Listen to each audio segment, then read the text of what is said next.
कक्षा 10वीं विज्ञान। मैं आर.एस. प्रसाद सर आज आप लोगों को महत्वपूर्ण प्रश्नों का संकलन भाग 4 कराने जा रहा हूं। चलिए देखिए इसमें क्या दिया हुआ है। ये आपका जो है मॉडल पेपर है और चौथा सेट है और इसमें विज्ञान 6 कक्षा 10वीं का ही शुरू हो रहा है। तो चलते हैं, देखते हैं पहले इसके बहुविकल्पी प्रश्नों पे। पहला प्रश्न है आपका खंड अ, सही विकल्प चुनकर लिखिए। ये एक एक नंबर के 5 प्रश्न है। तो नंबर 1 है जिस विलयन का पीएच मान 7 से कम होता है, तो 7 से जो कम होता है बच्चों वो अम्लीय कहलाता है। अगला है कैल्शियम हाइड्रोक्साइड है, क्या है ये दुर्बल क्षार है आपका। और यह नंबर 3 अनुमानसिकी का जनक कहा जाता है, ये कहा जाता है मेंडल को। और इसके बाद नंबर 4 है प्लास्टर ऑफ पेरिस चूर्ण कठोर हो जाता है कब, जब ये जल अवशोषित कर लेता है, यानी H2O अवशोषित कर लेता है। और इकोसिस्टम का शब्द का प्रयोग सर्वप्रथम किसने किया था, तो ये टेंसले ने किया था। तो इस तरह से आपको इन सारे बहुविकल्पी प्रश्नों के उत्तर आने चाहिए। चलो देखते हैं अगले में। अब यह है रिक्त स्थानों की पूर्ति कीजिए। तो सबसे पहले आता है केंचुए में श्वसन होता है, तो ये त्वचा के कारण होता है, त्वचा से लेता है वो, तो इसको हम त्वचीय कहते हैं, त्वचीय श्वसन होता है। इसके बाद है विश्व में संपूर्ण सौर ऊर्जा का स्रोत है, कौन है, तो सूर्य है। चलिए अगला देखते हैं नंबर 3 जिप्सम को गर्म करने पर, किसको, जिप्सम को गर्म करने पर प्लास्टर ऑफ पेरिस बनता है। अब ये क्या है, के कारण उष्मा का स्थानांतरण संभव है, तो तापांतर आता है बच्चों यहाँ, तापांतर के कारण उष्मा का स्थानांतरण होता है। नंबर 3 है निर्वात में प्रकाश की चाल, तो ये 3 × 10⁸ मीटर प्रति सेकेंड है। तो ये उत्तर है आपके। चलिए देखते हैं मैचिंग पे चलते हैं। उचित संबंध जोड़िए, ये भी एक एक नंबर के 5 प्रश्न है। तो नंबर 1 आता है ब्लीचिंग पाउडर। ब्लीचिंग पाउडर क्या है, ये विरंजक के काम आता है, यानी ये वाला है आपका, तो ये पहला इसके नाम जाता है। नंबर 2 है लोहा। लोहे को देखते हैं जरा, तो ये हेमेटाइट है, तो इसमें आपका ये दूसरा नंबर पे जाएगा। नंबर 3 है बायोगैस। तो बायोगैस कौन सी है, मेथेन में आती है, यानी डी ऑप्शन है इसका, का मतलब ये तीसरे के नाम में जा रहा है आपका। अब इसके बाद जो है चौथा, पौधे में भोजन का स्थानांतरण होता है, किसके कारण होता है, फ्लोएम के कारण होता है, तो ये है फ्लोएम, इसका मतलब यहाँ पे चौथा नंबर आएगा। नंबर 5 है विभवांतर। विभवांतर की इकाई जो है वो वोल्ट होती है, तो ये नंबर 5 आ जाएगा यहाँ पर। अब चलते हैं अगले प्रश्नों की तरफ। आधुनिक आवर्त सारणी के अनुसार तत्वों के गुणधर्म किसके आवर्ती फलन होते हैं, तो उत्तर है ये मोजले के अनुसार। तो क्या होता है 1931 के द्वारा यह व्यवस्था प्राप्त की गई कि उनके अनुसार आधुनिक आवर्त नियम है तत्वों के भौतिक एवं रासायनिक गुण उनकी परमाणु संख्या के आवर्ती फलन है। तो ये किसने दिया था, मोजले ने दिया था। अब अगला आता है अगला प्रश्न, उत्फूलन किसे कहते हैं, तो धावन सोडा क्रिस्टल को वायु में खुला छोड़ने पर जल के 9 अणु निकल जाते हैं, इसे उत्फूलन कहते हैं। तो ये है सोडियम कार्बोनेट 10H2O और इसमें से Na2CO3H2O बच जाता है और 9H2O इसमें से निकल जाता है। अब है समुद्र से उत्पन्न होने वाली किन्हीं 2 ऊर्जा के नाम लिखिए। तो पहला उत्तर है समुद्र से उत्पन्न होने वाली 2 ऊर्जा कौन कौन सी। नंबर 1 है ज्वारीय ऊर्जा और नंबर 2 है जल ऊर्जा। प्रश्न 5 है पौधों के जाइलम एवं फ्लोएम के द्वारा परिवहन करने वाले पदार्थों में अंतर बताइए। तो ये उत्तर है पानी तथा खनिज लवणों का संवहन जाइलम द्वारा होता है और उत्पन्न भोजन स्टार्च या ग्लूकोज का संवहन पौधों में फ्लोएम द्वारा होता है। फ्लोएम ऊतक की अधिकांश कोशिकाएं जीवित होती हैं।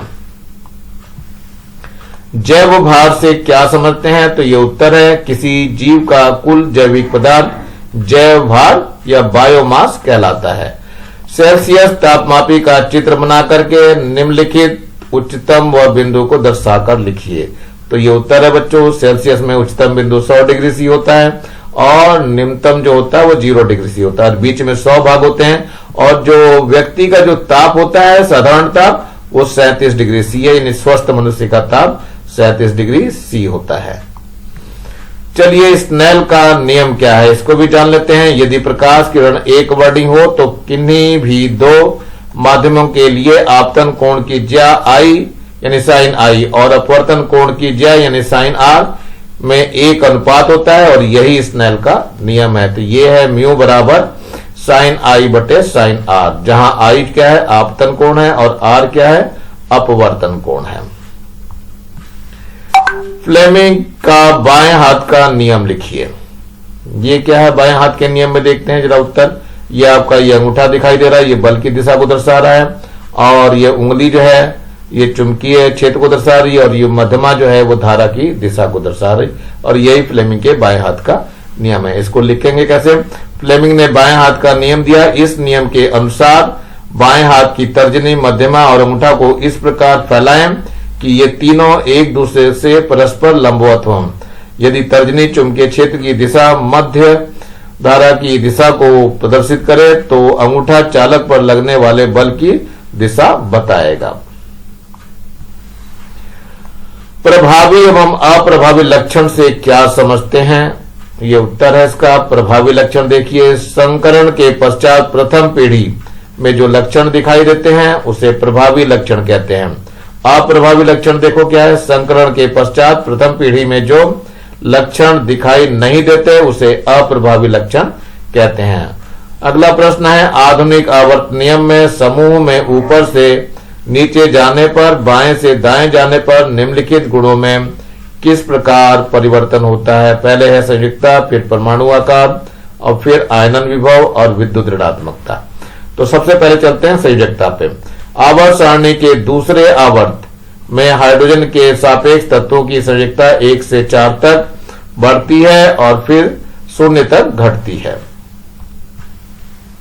परमाणु आकार, समूह में ऊपर से नीचे जाने पर परमाणु का आकार बढ़ता है। इसका कारण है कि नीचे जाने पर एक नया कोष जुड़ जाता है जिससे नाभिक और बाहरी कोष के बीच की दूरी बढ़ जाती है।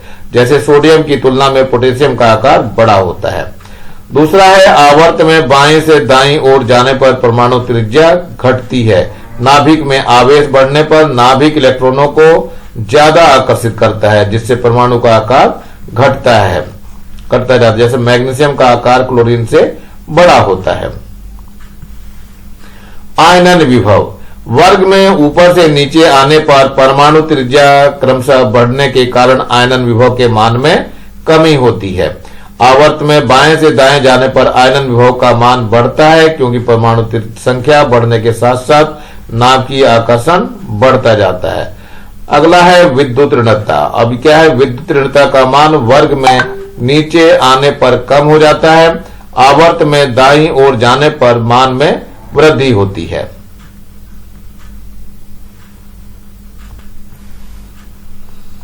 एथिल अल्कोहल एवं मैथिल अल्कोहल का आईपीएसी नाम बताइए तथा इसका सामान्य सूत्र लिखिए। तो एथिल अल्कोहल का आईपीएसी नाम देखिए क्या है ये। मैथिल अल्कोहल का आईपीएसी नाम लिखिए और फार्मिक अम्ल का आईपीएसी नाम क्या होगा? एस्टिक अम्ल का आईपीएसी नाम लिखिए। चलिए देखते हैं इन सबके क्या है ये। तो सबसे पहले एथिल अल्कोहल का आईपीएसी नाम एथेनॉल तथा C2H5OH इसका सूत्र है। नंबर 2, मैथिल अल्कोहल का आईपीएसी नाम मेथेनॉल है तथा इसका सूत्र CH3OH है। मेथेनोइक अम्ल HCOOH है। एथेनोइक अम्ल ये है CH3COOH है। क्या होता है जब? नंबर 1, एथेनॉल सोडियम से अभिक्रिया करता है। तो पहले देख लेते हैं इसमें, ये एथेनॉल है, सोडियम से अभिक्रिया करता है तो सोडियम एथोक्साइड बनाता है और हाइड्रोजन गैस देता है। नंबर 2 है, एथेनोइक अम्ल सोडियम से क्रिया करता है तो ये एथेनोइक एसिड है और ये सोडियम है, अभिक्रिया करके सोडियम एथेनोएट बनाता है या सोडियम एसीटेट बोलते हैं इसको, सोडियम एसीटेट, और ये हाइड्रोजन गैस है।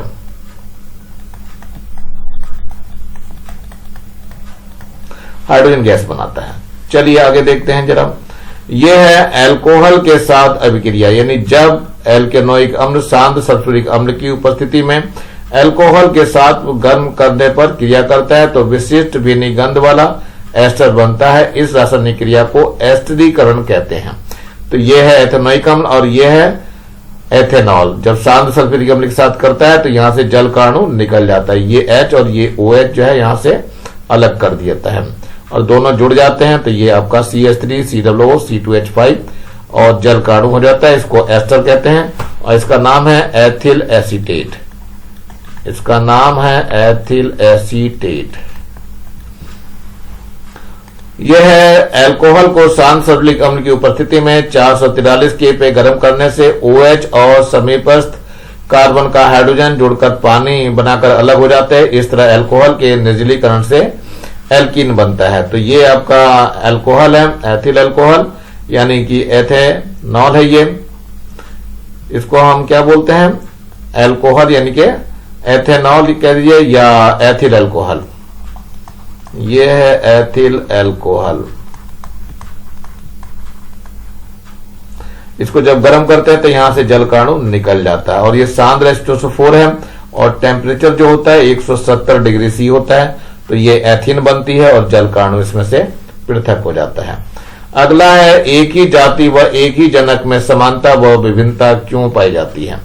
तो उत्तर है समानता। एक ही जाति व एक ही जनक की कोशिकाओं में गुणसूत्रों की संख्या समान होती है, अतः इनमें समानता पाई जाती है। विभिन्नता, एक जाति और एक ही जनक के संतानों में समानता के साथ साथ अंतर पाया जाता है जिसे विभिन्नता कहते हैं। विभिन्नता के कारण देखिए, कॉज ऑफ वेरिएशन। तो वातावरण में परिवर्तन के कारण यानी एनवायरमेंटल वेरिएशन होता है और कार्य में परिवर्तन के कारण भिन्नताएं। नंबर 3 है जनन कोशिकाओं में हुए परिवर्तन के कारण विभिन्नताएं आती हैं, यानी गुणसूत्रों में परिवर्तन के कारण भी विभिन्नताएं आती हैं और जीव उत्परिवर्तन के कारण भी विभिन्नताएं आती हैं। जीवों के विकास के सिद्धांत के 4 बिंदुओं का वर्णन कीजिए। तो ये उत्तर है बच्चों, डार्विन और वेलेस द्वारा प्रतिपादित जीवों के विकास सिद्धांत का मुख्य बिंदु निम्न है। नंबर 1, जीव में विविधता पाई जाती है। नंबर 2, नई जातियों की उत्पत्ति पूर्व में उपस्थित प्रजातियों से हुई है।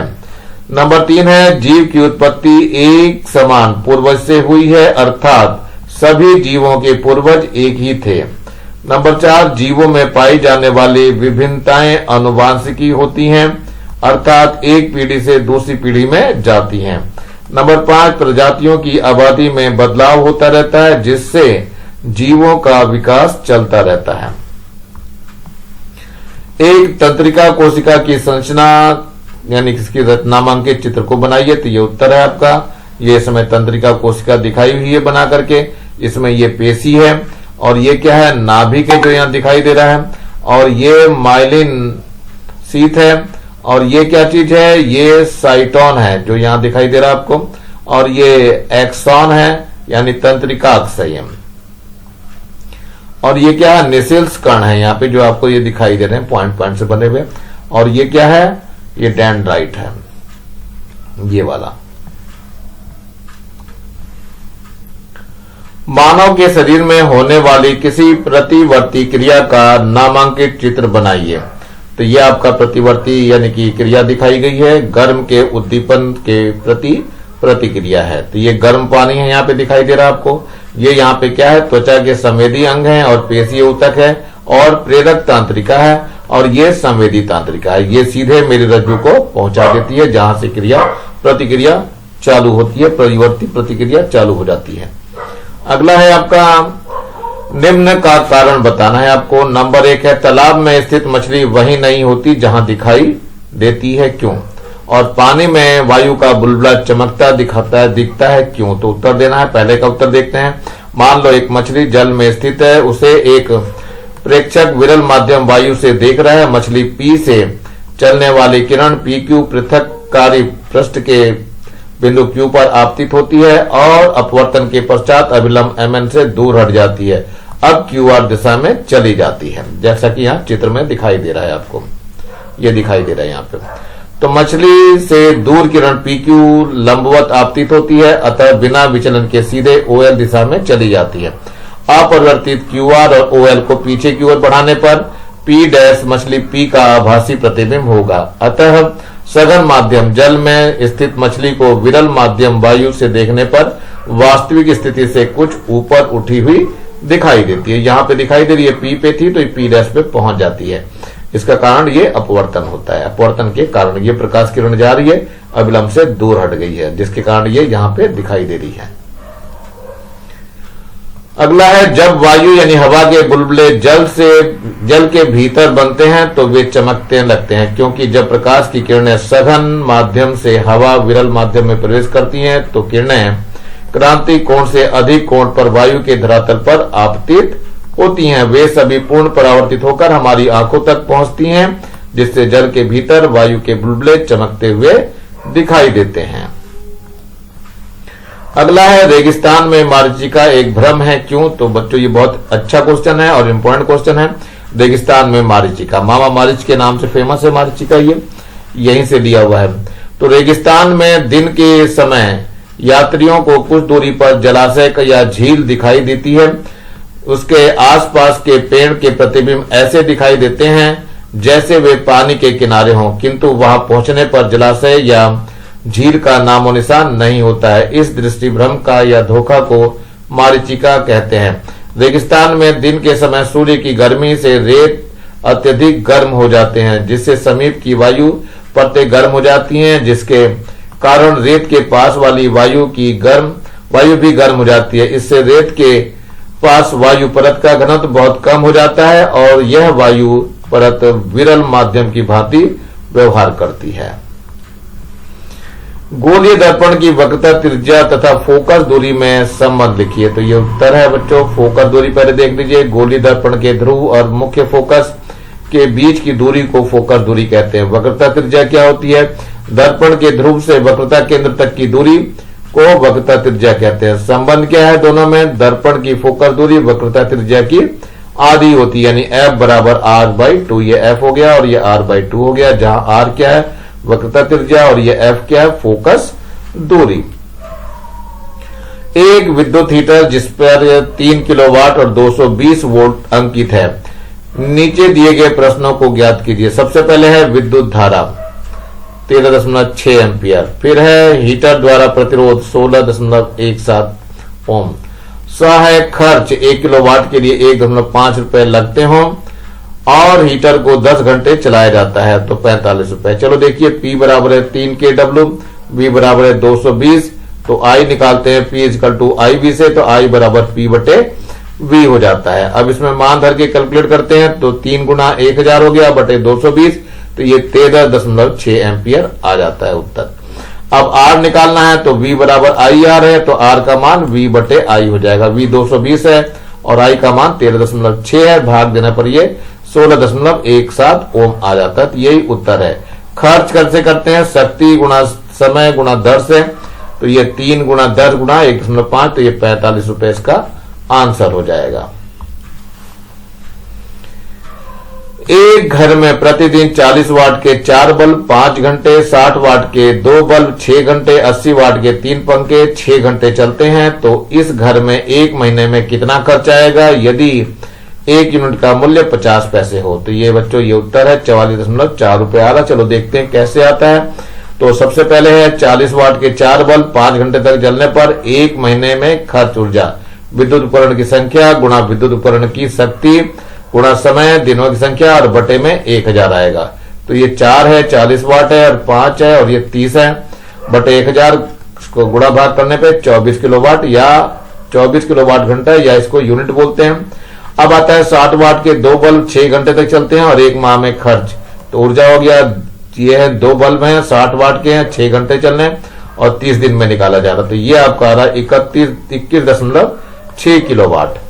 अब 80 वाट के 3 पंखे 6 घंटे चलने पर एक माह में जो ऊर्जा खर्च होती है वो देखो 3 है पंखे 80 वाट के हैं 6 घंटे चलने और 30 दिन का, बटे 1000 है, तो ये गुणा भाग करने पर 43.2 किलोवाट घंटा आएगा। तो एक महीने में खर्च 24 और ये 21.6 और 43.2, दोनों सबको जोड़ने पे 88.8 किलोवाट आ जाएगा। लेकिन जो है 1 किलोवाट आवर का मूल्य जो है 50 पैसे या 1/2 रुपए है, तो 88.8 यूनिट का मूल्य जो हो जाएगा 1/2 88.8 यानी 44.4 रुपए इसका उत्तर आ जाएगा। तो ये आसानी से हो सकता है, कोई दिक्कत नहीं आनी चाहिए।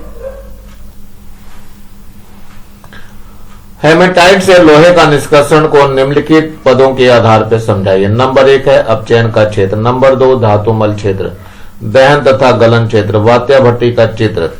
तो उत्तर है वात्या भट्टी में होने वाली रासायनिक अभिक्रियाएं इस प्रकार है। नंबर 1 अपचयन क्षेत्र, इस क्षेत्र का तापमान 400 डिग्री सी से 900 डिग्री सी होता है। इस क्षेत्र में होने वाली अभिक्रियाएं इस प्रकार हैं। नंबर 1 है, पहले नंबर पे होती है ये कार्बन यानी कि ऑक्सीजन से विक्रिया करके कार्बन मोनोऑक्साइड बनाता है। दूसरे में क्या होती है, कार्बन मोनोऑक्साइड आयरन ऑक्साइड से फेरस ऑक्साइड से फेरिक ऑक्साइड में कन्वर्ट हो जाता है, तो ये कार्बन डाइऑक्साइड अलग हो जाती है। अब ये थर्ड नंबर पे जो है कार्बन मोनोऑक्साइड है, ये फेरिक ऑक्साइड को फेरस ऑक्साइड में अपचयित कर देती है और कार्बन डाइऑक्साइड निकल जाती है। कार्बन मोनोऑक्साइड फिर से ये फेरस ऑक्साइड को आयरन में अपचयित कर देती है और कार्बन डाइऑक्साइड यानी इस निकल जाती है और स्पंजी लोहा प्राप्त होता है। इस प्रकार आयरन ऑक्साइड आयरन में अपचयित होता है। धातुमल क्षेत्र, इसका ताप जो है 900 डिग्री सी से 1200 डिग्री सी होता है। इस क्षेत्र में निम्नलिखित अभिक्रियाएं होती है। नंबर 1 कैल्शियम कार्बोनेट जो है वो कैल्शियम ऑक्साइड और कार्बन डाइऑक्साइड में टूट जाता है। अब कैल्शियम कार्बोनेट जो है कार्बन से विक्रिया करके कैल्शियम ऑक्साइड और कार्बन मोनोऑक्साइड बना लेता है। ये कैल्शियम ऑक्साइड और सिलिका ऑक्साइड मिलकर के कैल्शियम सिलिकेट बनाता है, जिसे धातुमल कहते हैं। दहन तथा गलन क्षेत्र, इसका तापमान 1200 से लेकर 1600 डिग्री सी तक होता है।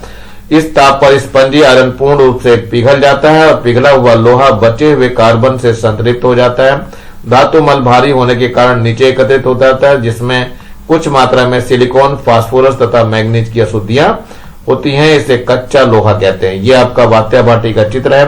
तो ये भर्जित अयस्क और चूना को ऊपर से डाला जाता है और ये व्यर्थ गैसें जो निकलती हैं वो ये इनका स्थान है निकलने का, और नीचे ये धातुमल आपको दिखाई दे रहा है और ये पिघला हुआ लोहा यहाँ से प्राप्त होता है। ये जो है 1200 से लेकर 1600 डिग्री सेंटीग्रेड है। यहाँ पे गर्म हवाएं भेजी जाती हैं यहाँ से, और इसके ऊपर चलने पे ये 900 से लेकर 1200 डिग्री सेंटीग्रेड टेम्परेचर है और अग्नि से ईंटों से ये बना हुआ होता है। इसके बाद ऊपर जो है ये 400 से लेकर 900 डिग्री सेंटीग्रेड होता है और यहाँ पर कप और कोन की व्यवस्था होती है। इसको हम कप बोलते हैं और इसको हम कोन बोलते हैं। कप और कोन की सहायता से भर्जित अयस्क और चूना कोक को ऊपर से डाला जाता है इस जगह से।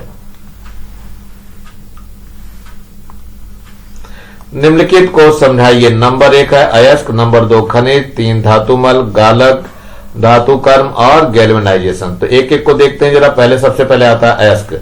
धातुओं के वे यौगिक जिनमें धातु की पर्याप्त मात्रा होती है अयस्क कहलाते हैं। अयस्क से धातुओं को शुद्ध रूप में आसानी से प्राप्त किया जा सकता है। सभी अयस्कों का उपयोग धातु निष्कर्षण के लिए किया जा सकता है। सभी अयस्क खनिज होते हैं। न उदाहरण दे रखा है, ये हेमेटाइट और बॉक्साइट आती है, इसके उदाहरण हैं। चलिए खनिज को देख लेते हैं। धातुओं के वे यौगिक जिसमें धातु की मात्रा बहुत कम होती है तथा पृथ्वी के अंदर मिट्टी व अन्य अशुद्धियों के साथ पाए जाते हैं खनिज कहलाते हैं। खनिज से धातु को शुद्ध रूप में प्राप्त करना कठिन है। सभी खनिजों को धातु निष्कर्षण के लिए उपयोग में नहीं लाया जा सकता। सभी खनिज अयस्क नहीं होते हैं। जैसे उदाहरण है क्ले, अभ्रक आदि। धातुमल देखिए, प्रगलन की प्रक्रिया में गालक पदार्थ अशुद्धियों से मिलकर कम गलनांक वाले जो गलनीय पदार्थ बनते हैं उसे धातुमल कहा जाता है। लोहे के प्रगलन में कैल्शियम सिलिकेट CaSiO3 नामक धातुमल बनते हैं। गालक देखिए, वे पदार्थ जो अयस्क में उपस्थित गलनीय अशुद्धियों से उच्च ताप पर क्रिया करके गलनीय धातुमल बनाते हैं, गालक कहलाते हैं। धातु कर्म, धातुओं को उनके अयस्कों से स्वतंत्र और शुद्ध अवस्था में प्राप्त करने की क्रिया को धातु कर्मीय या धातु का निष्कर्षण कहते हैं। इस क्रिया में या इस प्रक्रिया में होने वाली अभिक्रियाएं धातु कर्म कहलाती हैं। गैल्वेनाइजेशन देखो, अधिक सक्रिय धातुओं का उपयोग करके धातु को संरक्षण से बचाया जा सकता है, जैसे गैल्वेनाइजेशन कहते हैं, जैसे लोहे के ऊपर जिंक की परत चढ़ाना। मनुष्य के हृदय का नामांकित चित्र बनाइए। तो ये उत्तर है, ये चित्र आपको दिखाई दे रहा है। इसमें सबसे पहले फेफड़ों की ओर कौन आती है, फुसफुस धमनी, और ये सिरा आपको दिखाई दे रही है। दायां आलिंद है ये जो दिखाई दे रहा है यहाँ पे, ये सिरा है आपको यहाँ पे दिखाई दे रही है। और हृदयावरण है ये जो रक्षक ऊतक होता है ये आपका, और ये दाहिना निलय है जो यहाँ पे दिखाई दे रहा है, ये मनुष्य के हृदय की संरचना है। ये पेशीय भित्ति है जो इस जगह दिखाई दे रही है, ये बायां निलय है जो यहाँ दिखाई दे रहा है, ये वाल्व होता है जो इस जगह लगा रहता है, खुलता बंद होता है, और ये बायां आलिंद है जो ये दिखाई दे रहा है आपको, ये फुसफुस सिरा है जो यहाँ पे दिख रहा है ये, और ये फेफड़े में है जो यहाँ जा रही है वायु, और महाधमनी यानी हमारे शरीर में सबसे बड़ी धमनी जो है वो महाधमनी ही होती है, ये है। रुधिर एक तरल संयोजी ऊतक है जो गहरे लाल रंग की होती है। इसके मुख्य घटक प्लाज्मा व रक्त कणिकाएं होती हैं। तो रक्त या रुधिर कणिकाओं के नाम देखिए क्या है। नंबर 1 लाल रक्त कणिका, नंबर 2 श्वेत रक्त कणिका एवं नंबर 3 पट्टिकाणु कोशिकाएं। इनके कार्य निम्नलिखित हैं। तो नंबर 1 है लाल रक्त कणिकाएं। इनमें हीमोग्लोबिन पाया जाता है जो ऑक्सीजन के वाहक का कार्य करता है। यह ऑक्सीजन को शरीर के विभिन्न भागों तक पहुंचाता है। श्वेत रक्त कणिकाएं ये हानिकारक जीवाणुओं तथा मृत कोशिकाओं का भक्षण कर उन्हें नष्ट कर देती हैं। अतः ये कणिकाएं किसी संक्रमण के प्रति हमारे शरीर में रक्षक का कार्य करती हैं। नंबर 3 पट्टिकाणु कोशिकाएं ये रुधिर का थक्का बनाने में मदद करती हैं। प्रतिवर्ती क्रिया का चित्र बनाइए। यह आपकी हालांकि पहले भी बना के दिखा दिया है। प्रतिवर्ती क्रिया को उदाहरण सहित समझाकर लिखिए। तो ये उत्तर है। जब हम हाथ को गर्म पानी के संपर्क में लाते हैं तो हाथ एकदम हट जाता है। इस प्रतिवर्ती क्रिया को उद्दीपन के संचरण पथ को निम्नलिखित चित्र से दर्शाया गया है। तो यहाँ पर देखिए ये गर्म पानी है। गर्म पानी कहा जाता है पेशीय ऊतक के पास, और इसके जो त्वचा के संवेदी अंग है ये अपना काम करते हैं और प्रेरक तंत्रिका तंत्र को दे देते हैं। संवेदी तंत्रिका तंत्र मेरुरज्जु को पहुंचा देती है। वह है कुछ अनुक्रियाएं तुरंत होती हैं और मस्तिष्क के आदेश के बिना ही हो जाती हैं। इस प्रकार की अनुक्रियाएं प्रतिवर्ती क्रियाएं या स्वतः प्रेरित क्रियाएं रिफ्लेक्स एक्शन कहलाती हैं जो मेरुरज्जु द्वारा ही संपन्न हो जाती हैं। पलकों का झपकना, छींकना या खांसना आदि प्रतिवर्ती क्रियाएं जो कोई बाहरी अवांछित कण के आंख, नाक या गले में चले जाने की अनुक्रिया के फलस्वरूप होती हैं। प्रतिवर्ती क्रिया का पथ निम्न प्रकार है। नंबर 1 है उद्दीपन, फिर ग्राही अंग, संवेदन तंत्रिका, फिर मेरुरज्जु और प्रेरक तंत्रिका, और फिर इसके बाद मांसपेशियों द्वारा क्रियाएं होती है। इसी के साथ ये आपका पार्ट समाप्त होता है। नीचे लाल रंग का ये बटन दिखाई दे रहा है, इसको दबा के सब्सक्राइब करेंगे और मेरे चैनल को लाइक करेंगे, कमेंट जरूर करेंगे और ज्यादा से ज्यादा बच्चों को शेयर करेंगे जिससे ज्यादा बच्चों को फायदा हो सके, और बेल आइकन को भी दबा लेंगे जिससे कि मैं नया वीडियो डालूं तो उसका नोटिफिकेशन आप लोगों को मिल सके। Thank you, have a nice day. इसी के साथ मैं RS प्रसाद सर आज का वीडियो यही समाप्त करता हूं। मेरे वीडियो को देखने के लिए बहुत बहुत धन्यवाद।